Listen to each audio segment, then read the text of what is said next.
उत्तराखंड के उत्तरकाशी जिले में समुदाय विशेष के व्यापारियों और स्थानीय लोगों के बीच विवाद का दौर जारी है। समुदाय विशेष के कई व्यापारियों ने विवाद के बाद कारोबार समेटकर पुरोला इलाका छोड़ दिया है।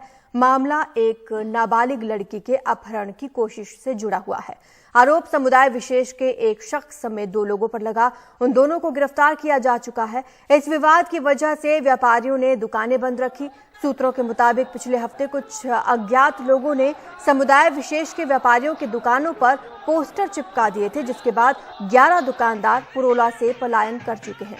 वहीं उत्तरकाशी पुलिस ने ट्वीट कर कहा है कि पुरोला की शांति के लिए अहम बैठक हुई है। व्यापारियों और स्थानीय नागरिकों की ओर से तनाव को खत्म करने का आश्वासन भी मिला।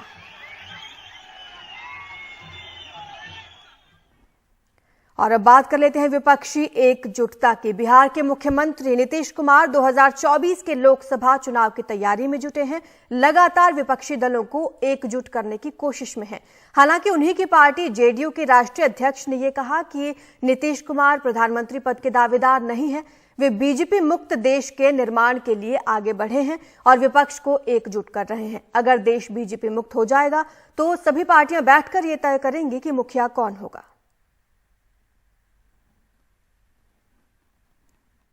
नीतीश कुमार जी प्रधानमंत्री के उम्मीदवार नहीं हैं। नीतीश कुमार जी भाजपा मुक्त देश के निर्माण के लिए आगे बढ़े हैं और विपक्षी एकता को एक करने में लगे हैं। आप लोग इस तरह का नारा लगाते हैं, इससे विपक्षी एकता को में रुकावट पैदा होता है। ऐसा कभी मत करिएगा। हम पार्टी के कार्यकर्ताओं से आग्रह करेंगे, पूरे प्रदेश के कार्यकर्ताओं से आग्रह करेंगे कि जब चुनाव हो जाएगा, यह देश भाजपा मुक्त हो जाएगा, जिस तरह पटना में सभी पार्टी बैठकर आगे की रणनीति तय करेंगे, उसी तरह चुनाव के बाद सभी पार्टी बैठकर तय करेंगे कि इस देश का मुखिया कौन होगा और जो भी होगा इस देश में लोकतंत्र को स्थापित करेगा, पुनः उसको स्थापित करेगा। उधर दिल्ली के रामलीला मैदान में आम आदमी पार्टी ने केंद्र सरकार के अध्यादेश के खिलाफ रैली की। इस महारैली का नाम दिया गया था और इसमें अच्छी खासी भीड़ भी जुटी। अरविंद केजरीवाल और भगवंत मान ने जमकर प्रधानमंत्री और केंद्र सरकार पर हमले किए। बीजेपी ने अरविंद केजरीवाल की भाषा पर आपत्ति जताई है। मैंने स्पेशली कपिल सिब्बल साहब को आमंत्रित किया था। मैं तहे दिल से उनका शुक्रिया अदा करता हूं, उन्होंने हमारा इनविटेशन स्वीकार किया।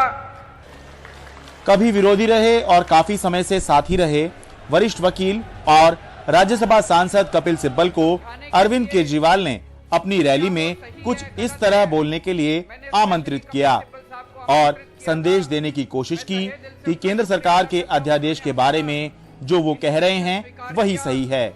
मैं पूरे मान और सम्मान के साथ कपिल सिब्बल साहब को इनवाइट करना चाहता हूं। सुप्रीम कोर्ट ने यह फैसला दिया कि जहां तक अधिकारियों का सवाल है, जहां तक सेक्रेटरी होम का सवाल है, प्रिंसिपल सेक्रेटरी का सवाल है, सेक्रेटरी टू डिपार्टमेंट का सवाल है, वो सेक्रेटरी, सुप्रीम कोर्ट ने कहा केवल रिस्पॉन्सिबिलिटी उनकी मंत्रिमंडल को होगी। इन्होंने 19 मई को एक अध्यादेश जारी कर दिया, मंत्रिमंडल को जीरो कर दिया, चीफ मिनिस्टर को जीरो कर दिया, पावर ब्यूरोक्रेट्स को दे दी और फैसला केंद्र सरकार करेगी। तो फिर आपने काहे को असेंबली बनाई, काहे को आपने चुनाव दिया, काहे को आपने मंत्रिमंडल बनाया? ये कौन सा मजाक हो रहा है हिंदुस्तान में? ये संविधान का मजाक हो रहा है। दिल्ली के ऐतिहासिक रामलीला मैदान में रैली के दौरान केजरीवाल ने केंद्र सरकार पर तानाशाही करने का आरोप लगाया। 75 साल के भारत के इतिहास में पहली बार एक प्रधानमंत्री आया है जो कहता है मैं सुप्रीम कोर्ट को नहीं मानता। जब देश का प्रधानमंत्री कहता है मैं सुप्रीम कोर्ट को नहीं मानता, इसी को तानाशाही कहते हैं, इसी को हिटलर शाही कहते हैं, जनतंत्र खत्म होना कहते हैं। वहीं केजरीवाल के इस बयान से साफ हुआ कि अध्यादेश बहाना है, 2024 निशाना है। मोदी जी के 21 साल, मेरे 8 साल, दोनों के देख लो किसने ज्यादा काम किया। पंजाब के मुख्यमंत्री भगवंत मान ने दावा किया कि अगर बीजेपी 2024 में जीती तो फिर देश में चुनाव नहीं होंगे। अगर ये 2024 में जीत गए, ये संविधान बदल देंगे, उसके बाद इलेक्शन नहीं होंगे देश में।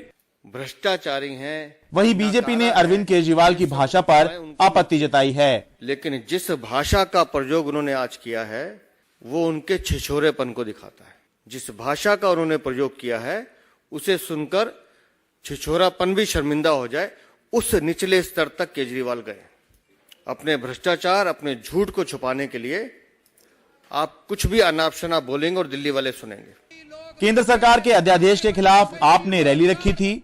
आम आदमी पार्टी ने पहली बार किसी रैली को महारैली का नाम दिया था। 1 लाख लोग जुटाने का लक्ष्य था। भीषण गर्मी के बावजूद अच्छी खासी भीड़ जुटी।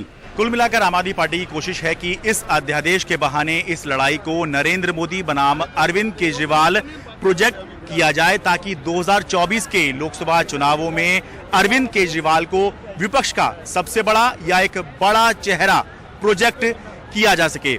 ये बात बीजेपी भी अच्छी तरह से समझ रही है। इसलिए जिस आक्रामकता से आम आदमी पार्टी अपना कैंपेन चला रही है, उसी आक्रामकता से बीजेपी जवाब देने में भी लगी हुई है। दिल्ली के रामलीला मैदान से अपने कैमरा सहयोगी मोहम्मद मुरसलीन के साथ मैं शरद शर्मा, एनडीटीवी इंडिया।